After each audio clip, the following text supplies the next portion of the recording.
Oh, thank you, thank you, thank you, thank you, thank you. Tara, tara. Yung Alfonso, kunin nyo na.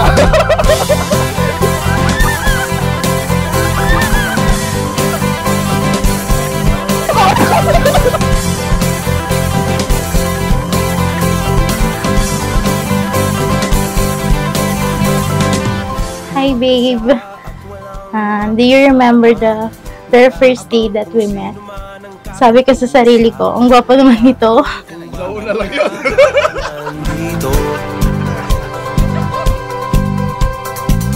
Paglingon ikaw agad ang nakita, di maiwasan na ikaw ay titigan.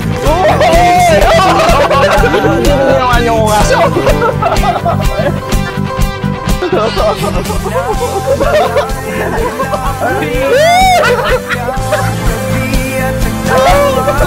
Sa isang ilang kayayaan. Dati ko lang pa. Masaya na tutugan itaas ang kamay at sabay magtatalunan. Ikaw at ako parang atin ang mundo.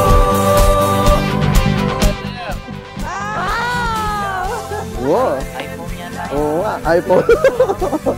Thank you, babe. Sa isang Thank you, thank you.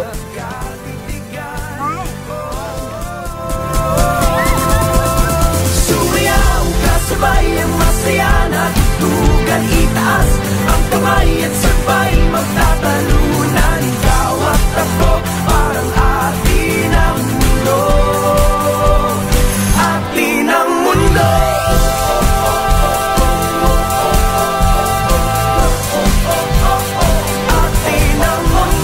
Ngayon dyan, bigyan mo si Margot ng isang mahigpit na yakap at matamis na halik. Super blessed. Kasi ang tagal ko na, dami ko nakilala eh. I'm 33 years old. Kala ko hindi na ako makapag-asawa. And then, came.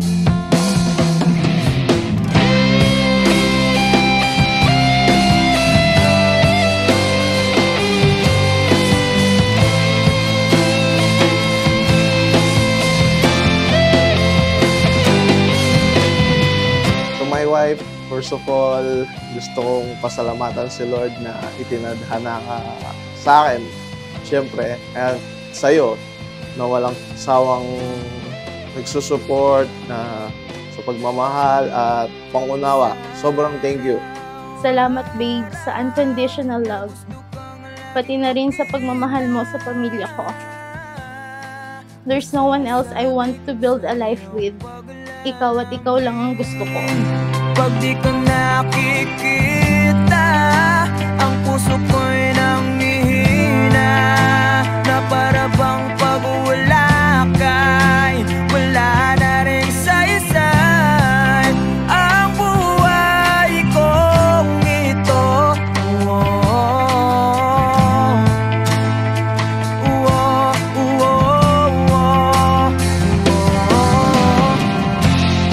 Pinag-pray. Bigyan niya lang ako ng lalaking mamahalin ako, kung sino ako at ano ako. Nung dumating si Margot sa buhay ko, maraming nagbago sa akin. Ever since na parang siya yung binigay sa akin talaga ni Lord. Nang dumating ka sa buhay ko, binago mo ang lahat, pati ang aking mundo. Babe, promise ko sa'yo na araw-araw, mas lalo pa kitang mamahalin. Susuportahan kita sa lahat ng gusto mo. Lagi akong nandito para sa'yo. I love you, babe. Ang tagal kitang hinintay, babe.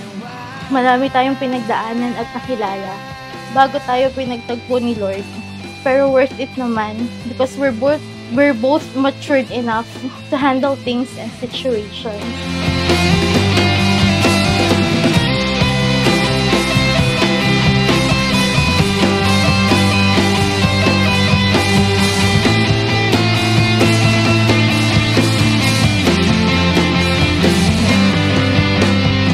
Mahalaga sa mag-asawa ang katapatan.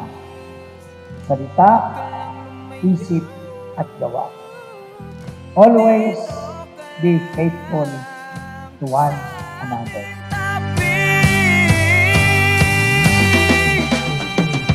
Nang dumating ka sa buhay ko, pinag mo lahat, pati ang aking mundo. Binigyan mo ng ngiti at ikayang buhay. And today, surrounded by our loved ones, I choose you to be my husband. I am proud to be your wife, your Mrs. Pascua, and to join my life with yours. I vow to support you, inspire you, and love you always. I love you so much, babe.